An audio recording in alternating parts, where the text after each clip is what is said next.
Good afternoon and welcome. My name is Jennifer Law, and I'm one of the co-leaders of MSK Women on the Move. And we are one of 5 employee resource networks here at MSK. In 2013, we were formed, and since then, we've grown to almost 1,000 members. I have 3 quick announcements before I turn it over to Morena.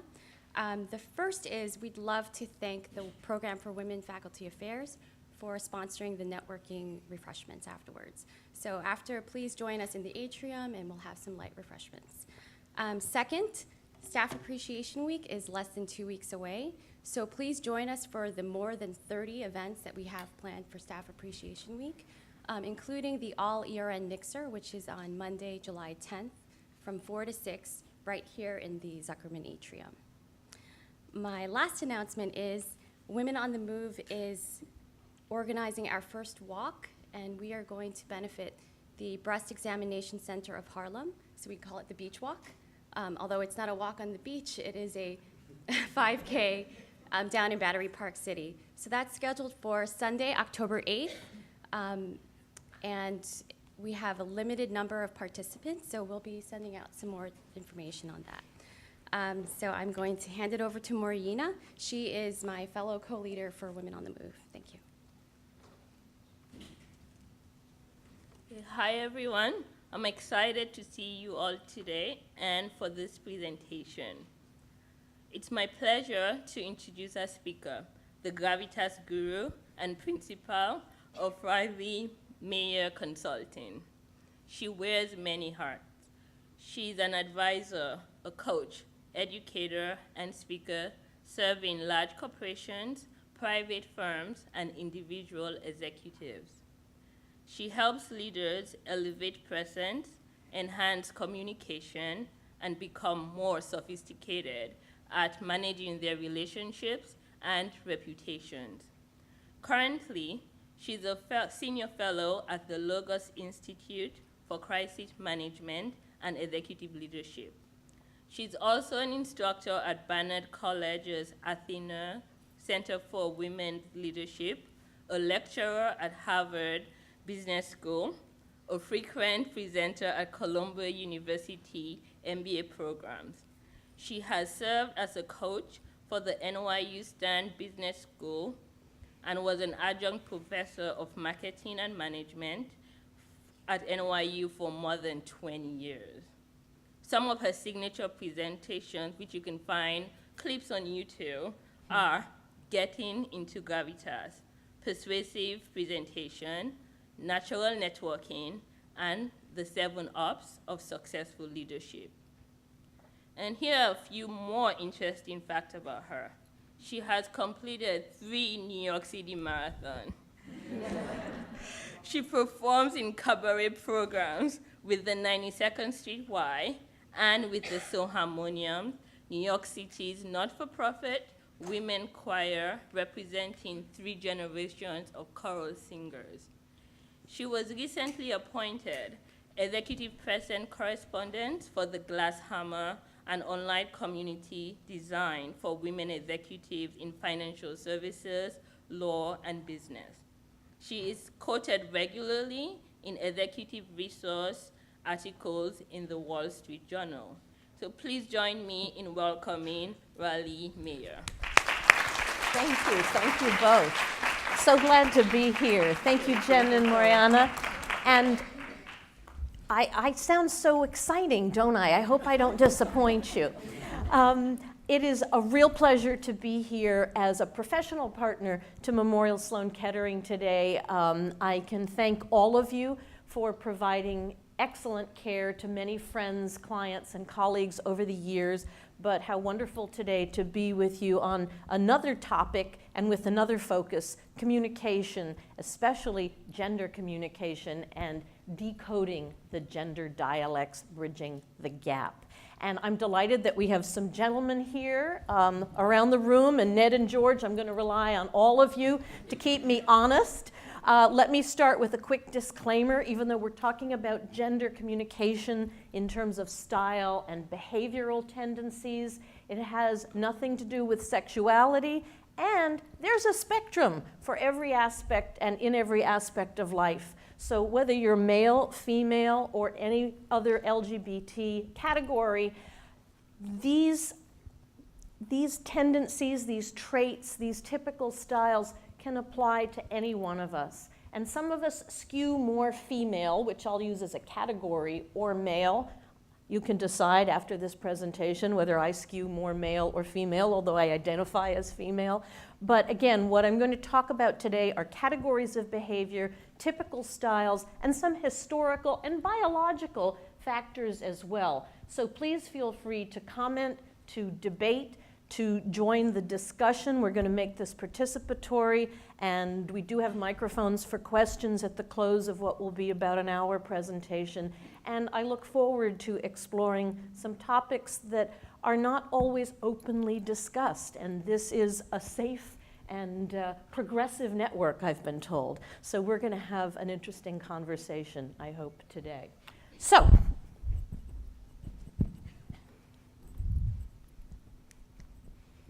have a look. I love it when I get a laugh up front. Now, again, what does this mean to someone who gave it a good chuckle? Anybody? It's kind of a duh, but please elaborate for us. Women are a lot more complicated than men. And we're talking about communication, so I definitely agree with that in this picture. Yeah, and you know what's interesting? It doesn't mean that men have nothing going on.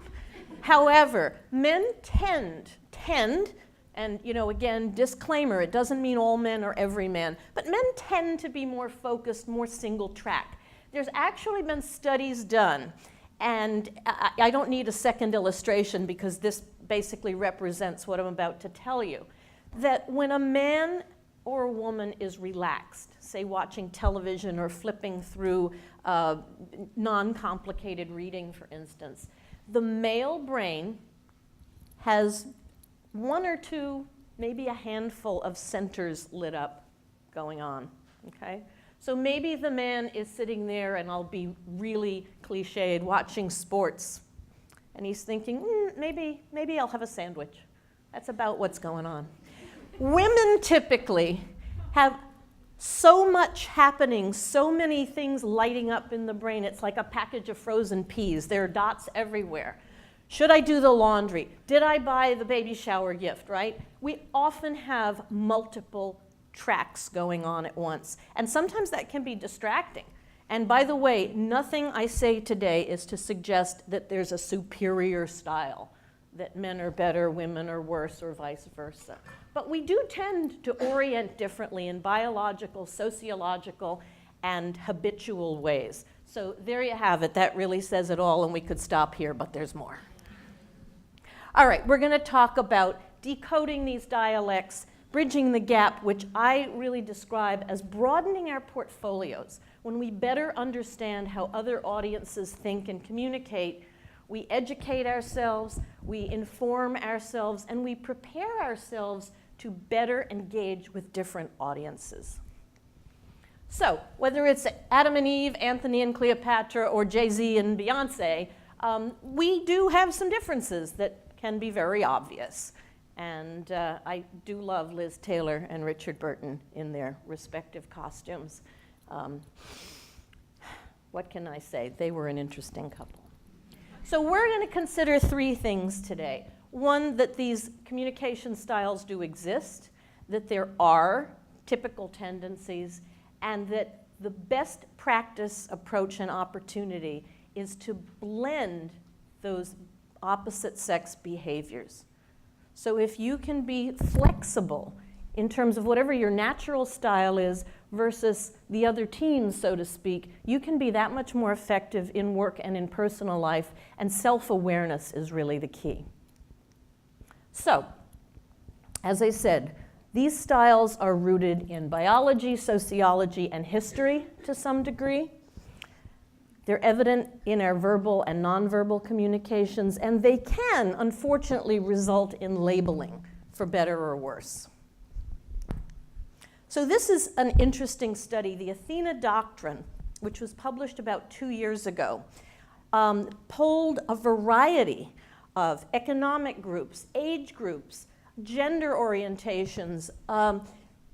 They found that when leadership qualities were assessed by the focus groups, the typical male qualities, which could be competition or aggression, assertiveness, were important, but the typical female qualities of collaboration, expressiveness, empathy ranked higher on the list of preferred leadership qualities looking into the next century, which is really interesting. So looking at a professional environment, what has worked well in the past for leadership may not be the defining qualities going forward. So McKinsey has also studied, the consulting company, that women are more likely than men to have a positive impact on corporate performances for those reasons. And that means building more collaborative teams, defining expectations, and rewarding people. And rewards don't necessarily have to be material or compensatory. It's also been studied at Harvard Business School that verbal recognition, public recognition, and I'm sure that happens here at Memorial Sloan Kettering and is very effective, matters as much, if not more, to people as material rewards and tangible compensation. And that's a very female-oriented approach. So, one of the books on a suggested reading list that will be provided after the program is Deborah Tannen's Talking from 9 to 5. And I heard that that was considered or used as a book in one of the clubs. You're considering it. Okay, well, here's a little preview, Talking from 9 to 5. Deborah Tannen, who's a professor of linguistics at Georgetown University, did an experiment some years ago, but it still holds. See if you agree with me. She arranged for sets of young children, elementary school age, say 6, 7 years old, to be taken into a focus group room, the kind with a two-way mirror, so the children were observed but didn't know they were being observed. And it was 2 pairs of girls or 2 pairs of boys. And the children didn't know each other previously. They hadn't met. So the boys come into the room, a set of boys, and all there are in the room are 2 chairs, randomly positioned. What do you think the little boys do? They run to sit down. They grab a chair and claim it. They separate. They don't want to be aligned with each other. They have to mark their territories. They build a fort. They start stacking the chairs on top of each other. I think you get it. They take a lot of action and they define their spaces, and sometimes they got aggressive, all right? Or they became competitive if they decided to talk. I can hit a baseball across the street. Well, I can hit it all the way to my grandmother's house, that kind of thing.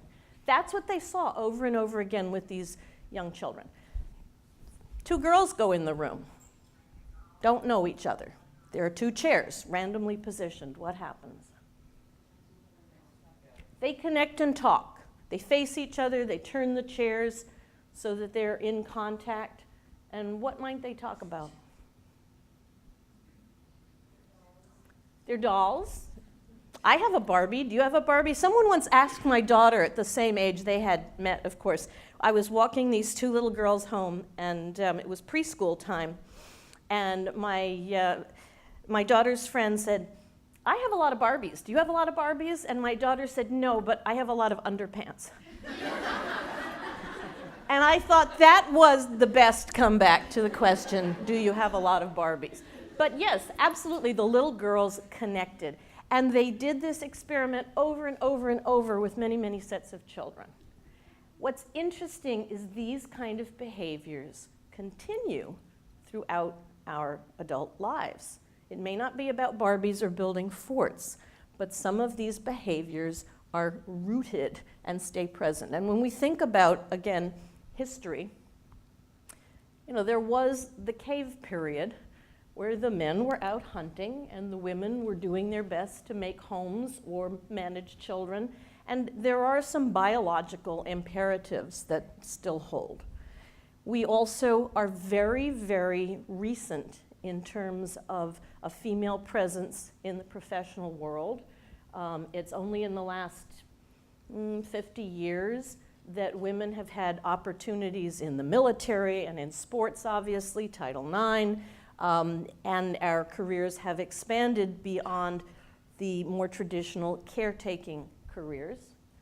And things continue to evolve and continue to change, but it's only recent history where we have had equal opportunities, and some may say the opportunities are still not equal, but there is a lot of tradition still ingrained in our behavioral styles. So, here's something else to consider. Men generally, again, not every man or all men, men generally prefer status over relationships. Women put a premium on relationships. This is not to say that relationships don't matter to men. But let's think about something else. And again, I'm going to use the example of children, but it maintains that thread throughout our lives in most situations. Picking teams. There was also a study done years ago, different researchers, about how children pick teams. Okay? So say it's a softball team. How do the girls pick teams? We have a female captain. Who's her first pick? Her best friend. No one ever says anything else. Ever. Who's the second pick? The second best friend or the best friend's best friend. And the third pick? Could be any number of selections. Maybe the neighbor, maybe the girl who doesn't have many friends because the captain is sympathetic to that. All right, so it's going to be a very socially driven team. The boys. That's it. That's it. You want talent, and you don't care if the kid is a jerk. You don't. And you don't care if the kid has a birthday party every year and doesn't invite you, because it's a different orientation. Again, there's no better, there's no worse. There are times when it matters to pick someone based on relationship, to give someone an opportunity, but there are times when talent should be the driving decision. And sometimes that's tough for women to make that choice, right? Between picking the best one and leaving your friend out. I mean, it pains me just to say that. All right. Process versus results. This is a big one. Anybody ever been to a PTA meeting? They tend to be more female populated than male, correct, for a variety of reasons. I'm missing some good stuff. He's never been to one. You've never been to one. So that makes Ned a perfect example, all right? You were the president, you brave soul. How did that go? Unexpected political process that I could think of. Yeah, and was it an efficient process?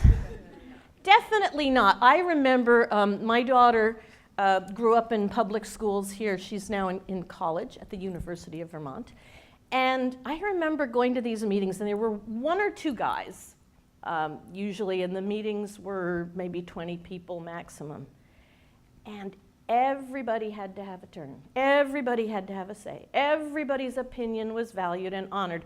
And there's nothing wrong with that, except we never came to any conclusions. And I'm seeing a lot of heads nodding in the room, so you must have been at the same meetings or very similar ones. Now, I'm poking fun at our tribe, but this inclusiveness and collaboration can be overdone. And the investment in process, not to break rules, not to go outside tradition or expected procedure, can be a limitation.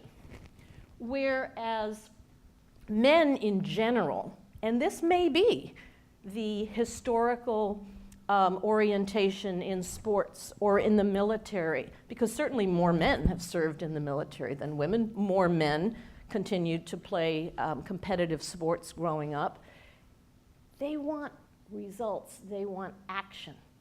They want to meet those goals. They want to cut to the chase. In general, not every man. Yes?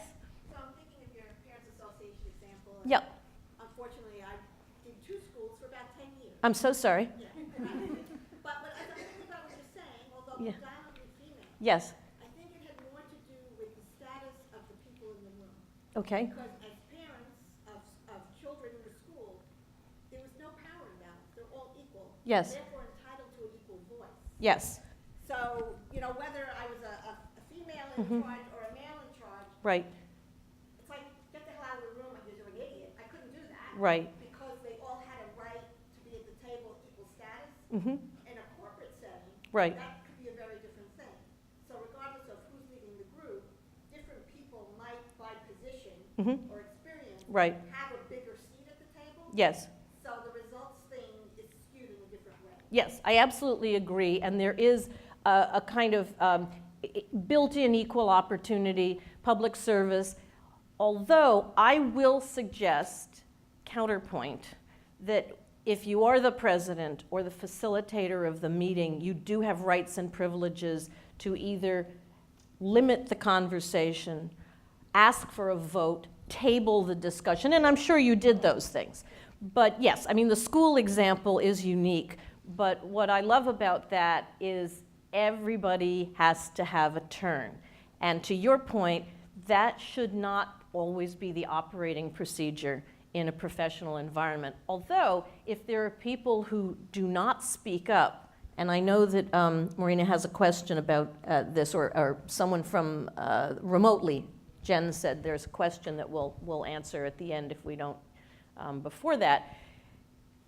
You can elicit opinions from people who don't speak up, but we don't always have to let everybody have the floor, especially not repeatedly, and if we're not making progress in the discussion. And that can be hard sometimes, harder, I find, for women than for men to shut things down. And there are times when you need to move along. And speaking of moving along, we will. So collaborative versus competitive. That is an underlying theme here. And again, not every man, not every woman, but women tend to be more collaborative, more inclusive, wanting to give everybody a turn. Where men, no. They want results, and maybe they want their opinion heard, so they may try to dominate the discussion or shut discussion down so that they will have their opinion be the last word and so forth. But I remember very clearly, and it was 2 very different types of men who participated in my PTA years. When those guys spoke up, it was cut to the chase, make a decision, move on. So, female verbal style, again, as a typical framework, does put a premium on relationships, and we tend to be more expressive, complimentary, sympathetic. We often have a softer volume, and I see someone photographing, you're welcome to, and we can also make the slides available, correct? I'm happy to do that. And I think there's going to be a webcast shared on the intranet. Soft volume, apologetic. We're going to talk about that, and upward inflection. And I see a lot of smiles in the room, so something tells me there may be some serial apologizers here. Oh dear. We tend, as a population, to apologize reflexively. Yes. I'm sorry, it was just my idea.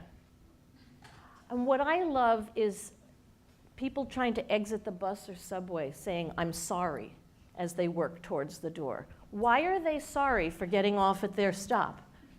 What can they say instead? Excuse me. I'm getting off, excuse me. Pardon? Yeah. Yeah, or just elbow the guy down, okay.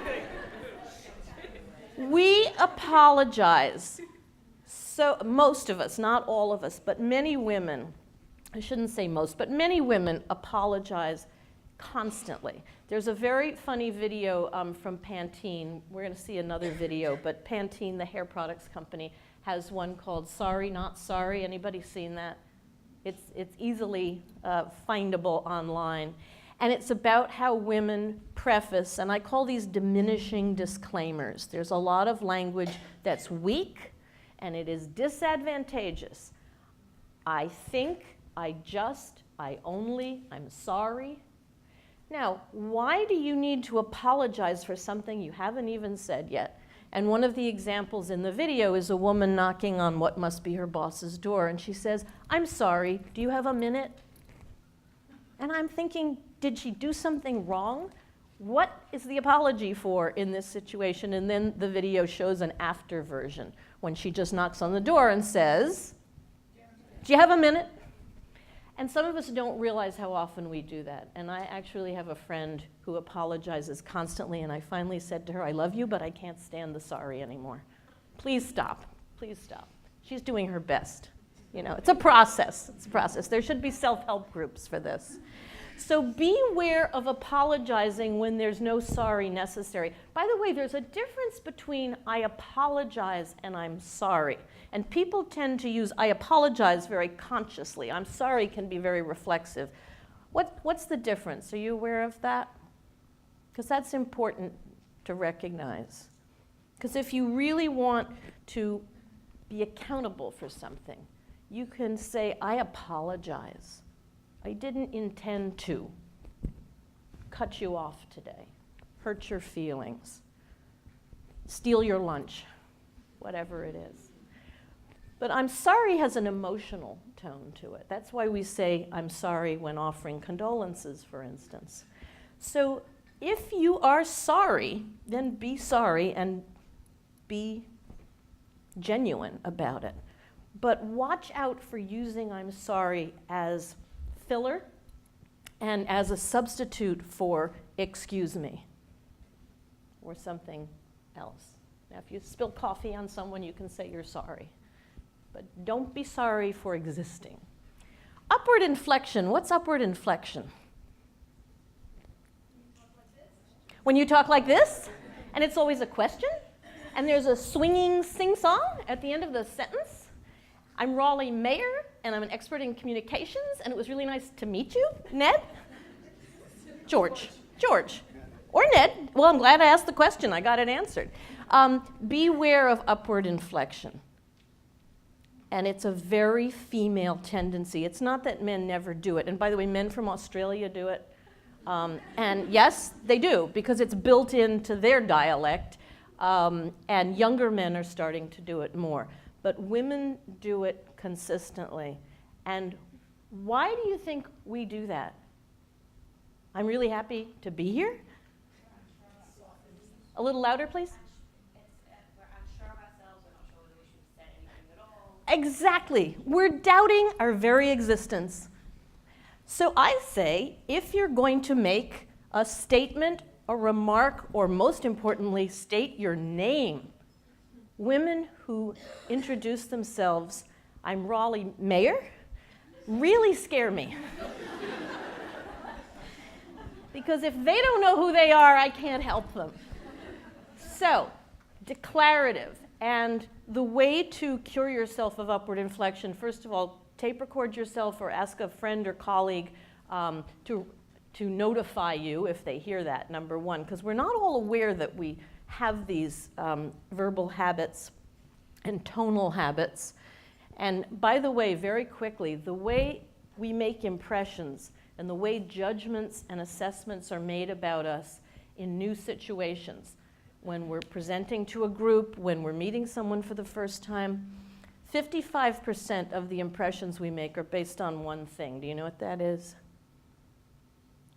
55%. Appearance. Yeah, it's the visual. So it's not just how cute we are, how tall we are, our skin color. It's what we wear, including accessories. It's body language and posture. People are making a snap judgment. We can't help it about appearance.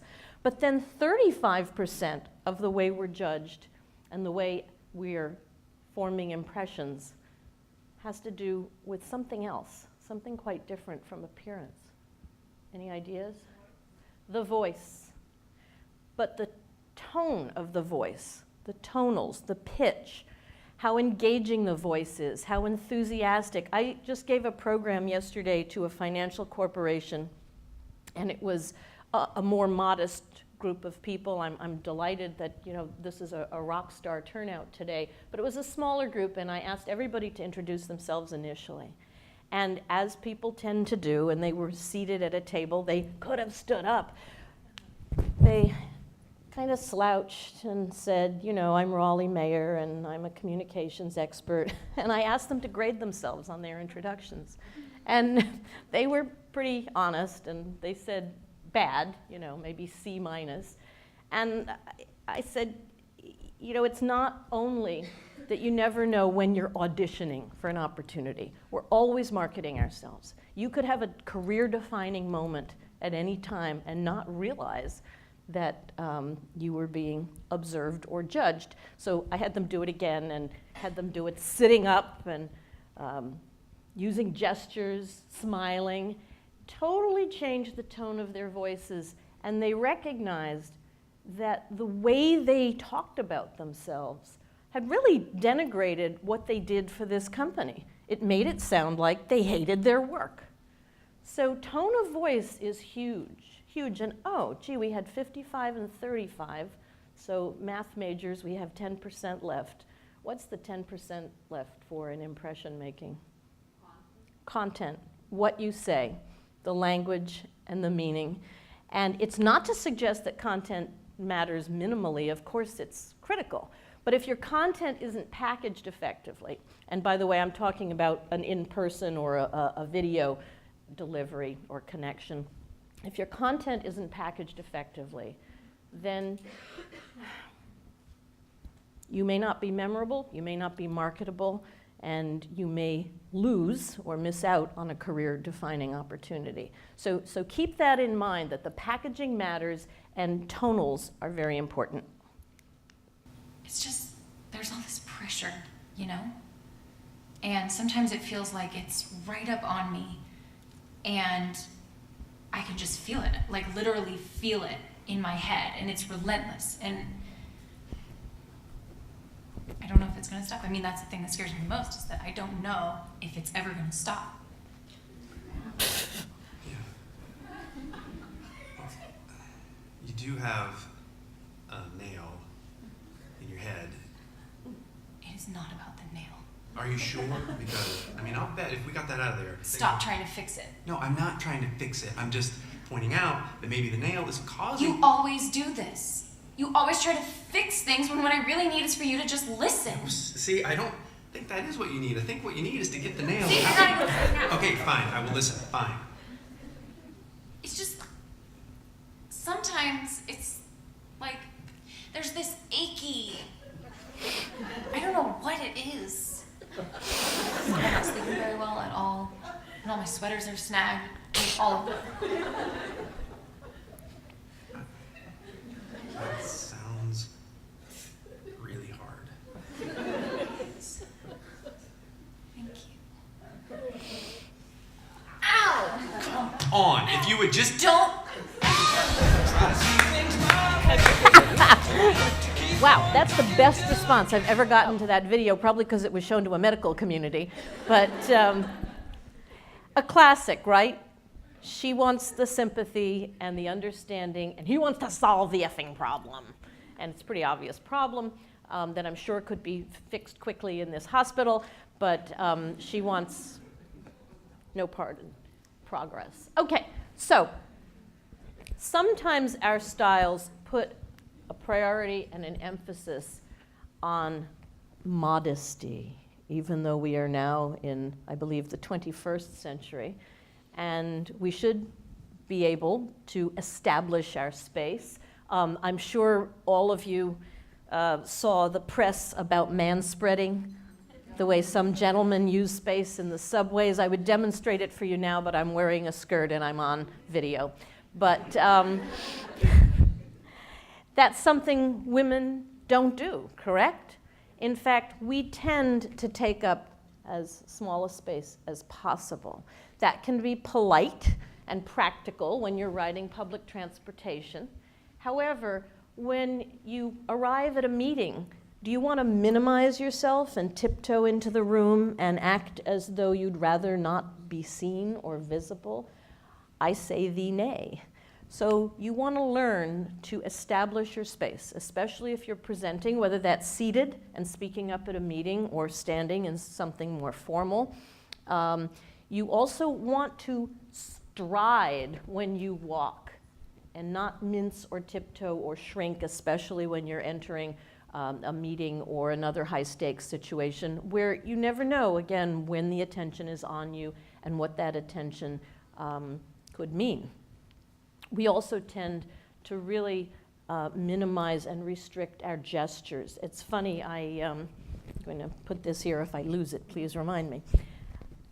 I work with men and women, groups and individuals on presentation style. And when men present, they typically take one of two positions. Number one, which I call protect the jewels, or number two, which I call I'm in the army now. Women do something very different. How do women stand? Does anybody want to demonstrate?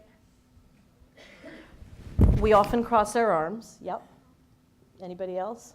A lot of you are doing it right now. We often cross our legs. Okay. Where men tend to plant their feet apart, and sometimes they rock, which is distracting. We tend to either throw out a hip or twist up in a pretzel, and then we do a little samba or salsa sometimes, right? And what is very hard for women, even women who've studied dance, who do yoga, Pilates, even weightlift, it's hard for a lot of women to use the space. Now, I'm exaggerating here, although in a big auditorium, you might want to have a very grand gesture. But it is easier for men to use the space, and it's typically harder for women to use the space. And we tend to do what I call the fig leaf, that we're clasping our hands and hoping that we'll be rescued somehow. So getting comfortable using space is very powerful and very effective in terms of that 55%, again, looking confident, looking authoritative, and it also does a lot.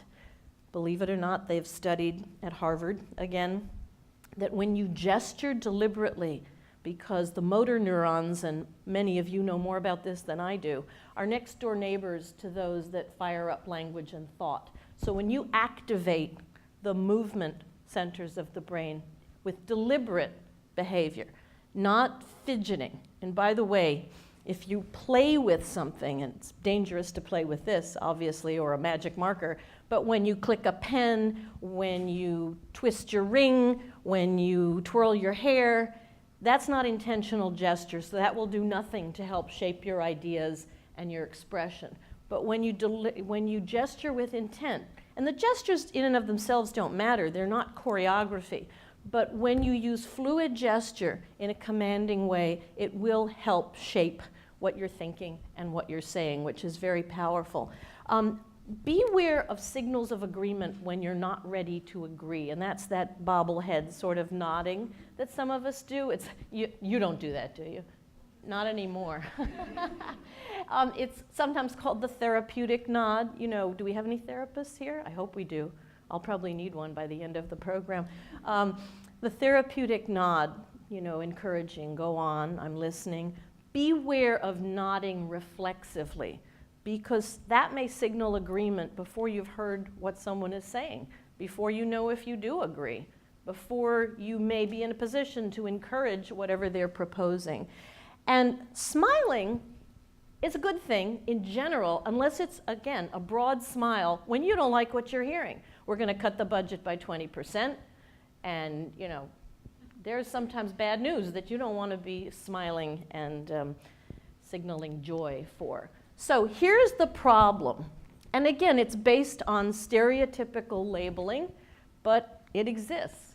That sometimes we can be perceived based on those behaviors and the apology as emotional in an excessive way, or unfocused, insecure, indecisive, weak, or even guilty. Guilty, because some of that fearful behavior or fearful signaling can be interpreted very, very wrongly. So that's why having a powerful presence is really critical. And we'll move on for now. All right, so men, again, in general, they put a premium on status, competition, hierarchy, carving their space in the room. And men tend to be more direct. Again, not every man every time, but they tend to be louder and to be more, what's perceived as more commanding in that way. And men do tend to take things more lightly. We go back to that example of choosing teams as young children, that it's easier for men to tease each other. Do you agree? To say, man, that tie makes you look like Bozo.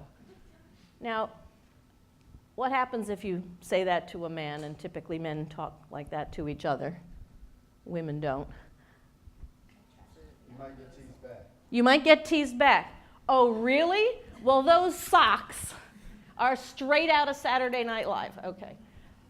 Do women talk to each other like that? I mean, because that's how men bond sometimes, or that's how they play that competition game.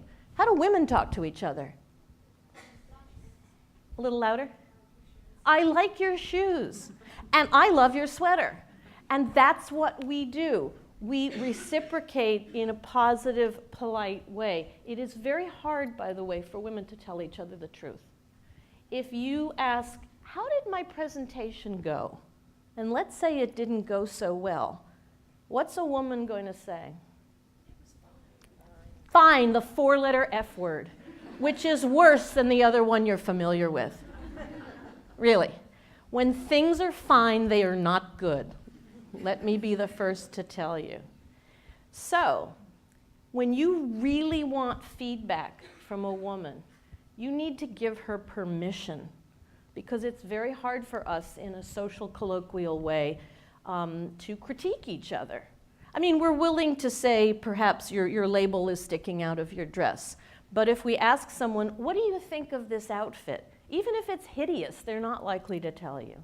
So you need to give permission. Where men enjoy that duking out. I mean, I'm looking at Ned and George, and they're sitting there going, yeah, that's kind of our thing. And it's fun. Men tend to be able to lighten up more than women do. We tend to be much more intense. And again, that can lead to labeling or reputational issues where, okay, it's time to talk about the bitch to bimbo spectrum. The bitch to bimbo spectrum is my own construct. You like that? Okay. Here, I'm going to put this down. The bitch to bimbo spectrum is so beautiful. There are two directions we tend to go as women. And some of them are choices, some of them are built in. I'm often asked in my line of work, how can you be tough without being a bitch?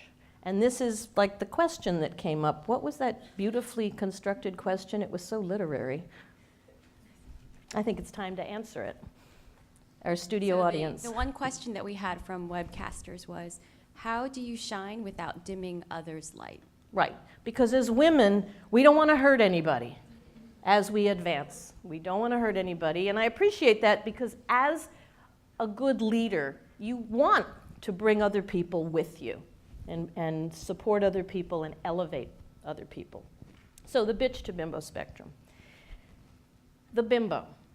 She's a bobblehead. She smiles and giggles and has upward inflection.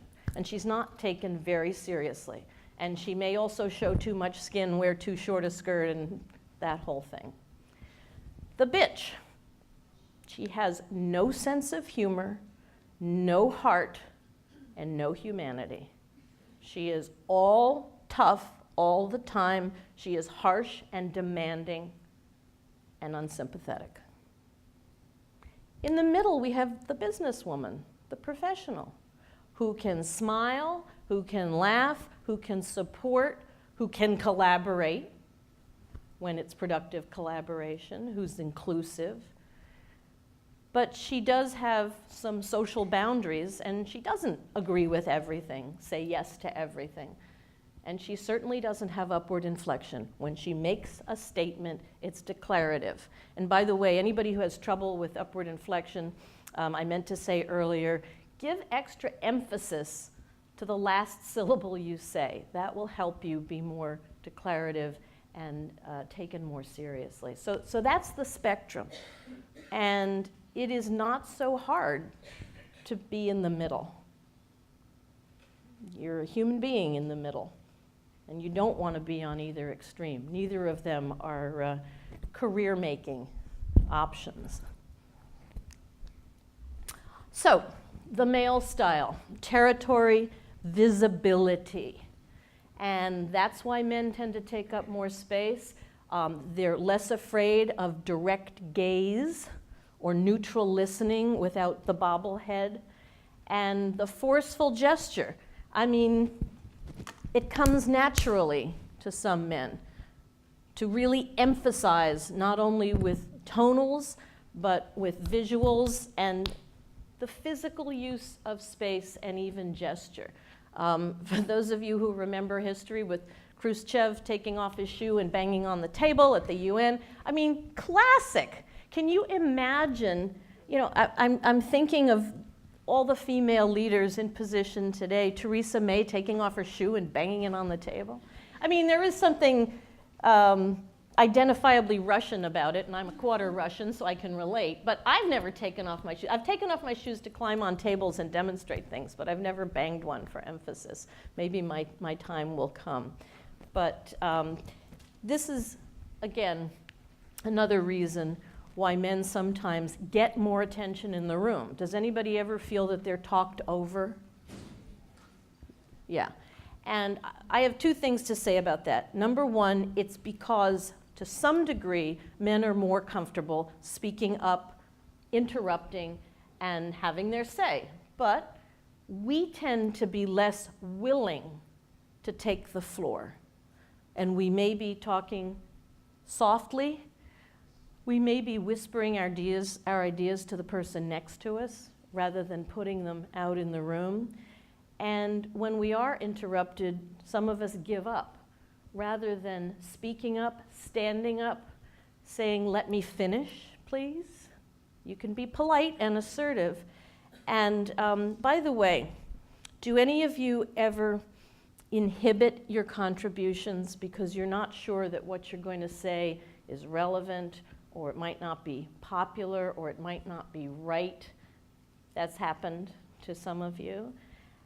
What usually occurs after that, after you've held back because you don't feel confident about what you're going to say? Somebody else says the same thing, and they get the credit, they get the recognition, they get the opportunity, and how do you feel afterwards? Very sorry. Very sorry, and you feel like slapping yourself. I know the last time that happened to me, and yes, it did. I felt so stupid. So here's another little tidbit. It's been studied and proven by a colleague of mine, in fact, that individuals risk losing reward and opportunity by staying silent more than they risk punishment or embarrassment by speaking up. And not only do the individuals lose that opportunity and potential by staying silent, but organizations do too, because they're losing your ideas, your intellectual capital, your creativity when you stay silent. So speak up. Don't let that happen to you. Okay, so men are often given credit because of their natural styles. Their speaking styles, their behavioral styles.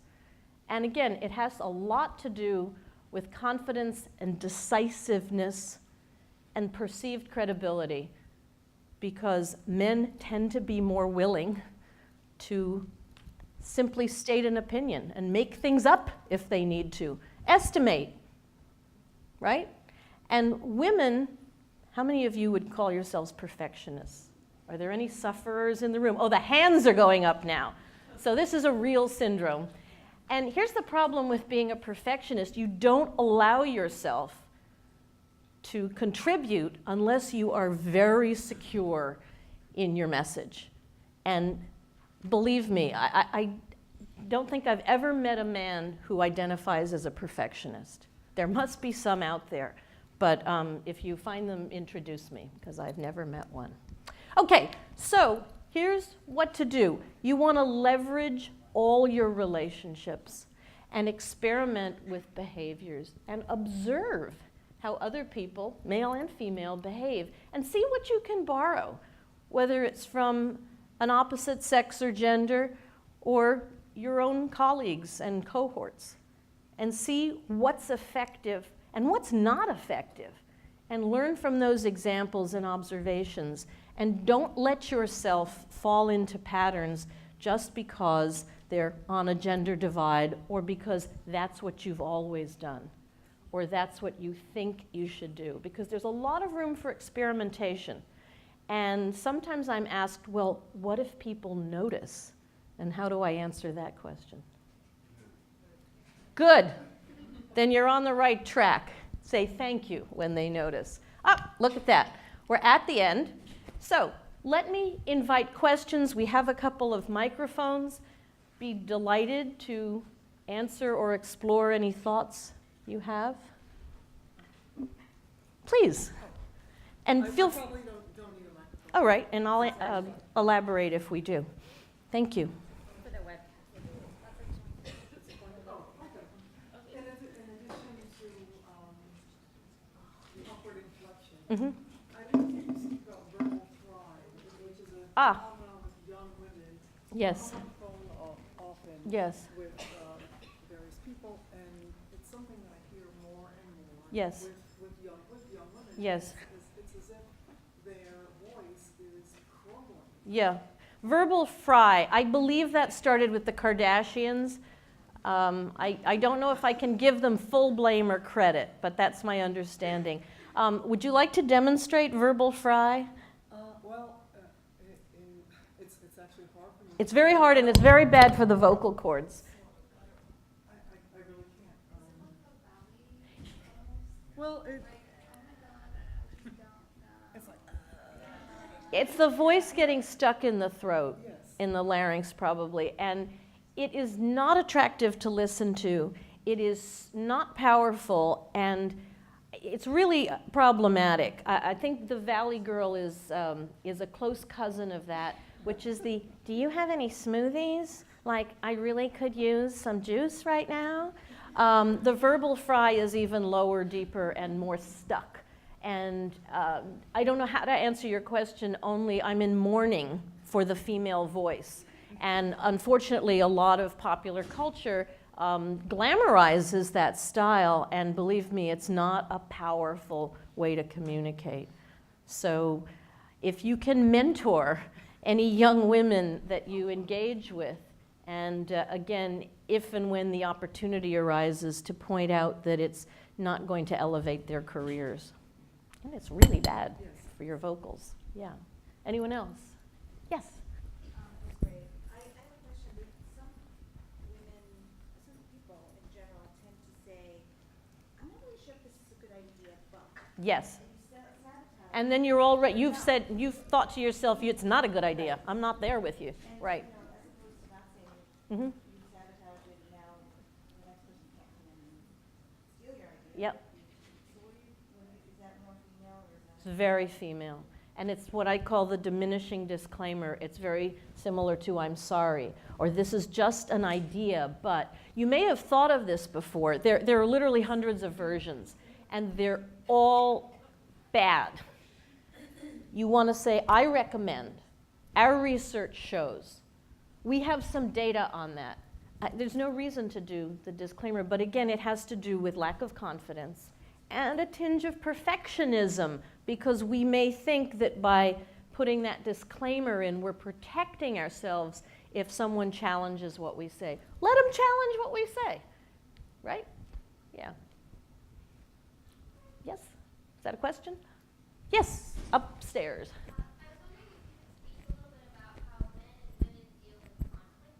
Mm-hmm. Yep. Yep. Dealing with those kind of close conversations, because I feel like women tend to And describe how you've observed that. Well, in myself, like, you don't want to offend anyone. Right. So how do you make a point across and deal with that level of conflict, even when someone's done you wrong and stolen one of your ideas Right. or that kind of a thing? Whereas I feel like men are much more direct about the issue. They are. You took my idea, you jerk. Yeah. Yeah. Yeah. Is there, how would you recommend starting to bridge more of that gap and while still maintaining? Sure. Yeah. There's an acronym I've developed called SMAC, S-M-A-C. And it's less aggressive than it sounds. And the question was, how do you manage conflict, especially if you are female or have a female style that's softer and you really don't want to walk up to somebody and say, let me tell you what I think about you, the way you behave. SMAC is an opportunity to hear out the other person's point of view. So the first, it's an acronym SMAC, and the first thing to do is to share your points of view and elicit from that other person what they were thinking. And this could have to do with any kind of conflict or difference of opinion. So you listen to them, and then you state your point of view, and M, manage emotions, because it can be hard for us as women to be neutral in that kind of conversation, especially when it's a tense or sensitive issue. And by the way, have the conversation in person, hopefully face to face, if not on the phone. This is nothing you want to engage in email. You don't want to do anything tough, touchy, sensitive in email. And then A, agree on action steps, how you're going to proceed if you're at some professional impasse, or what you want from that person. Do you want them to apologize if they took your idea? And then agree, if necessary, and clarify, that's the C, on what you've each understood. Because sometimes we think we got it, but we really didn't. So SMAC, share your points of view, manage your emotions, agree on the next steps, and then clarify how things are going to go in the future. Thank you. You're welcome. Yes? My biggest concern is my accent. Okay. And so when for example, I know what I want to say and it's something in my mind, Mhm. but as soon as I start speaking, the words start Getting jumbled. exactly. Okay. First of all, accents are very popular and very attractive. So give yourself permission to own that accent. If you are really concerned and if you've gotten any feedback that you're hard to understand, then you might want to invest in some accent adjustment, some training. However, for many of us, women especially, we get lost in our thoughts and lost in our language, and the next thing we know, we're running on and talking too much and not getting to the point or not being able to express our point, correct? And I'm sure that happens to people in the room who are native English speakers as well.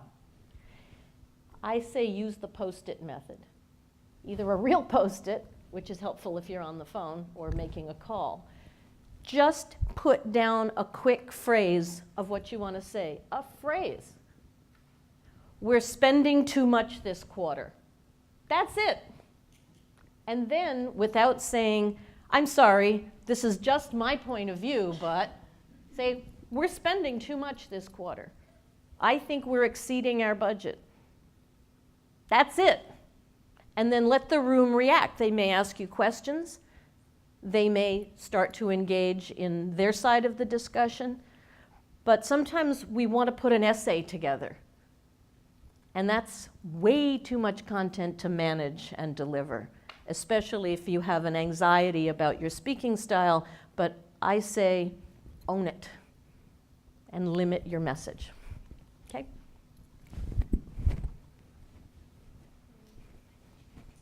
Okay, thank you everyone for coming, and thank you, Ali, for this. Thank you, Ali, for this. Thank you all. Thank you all very much.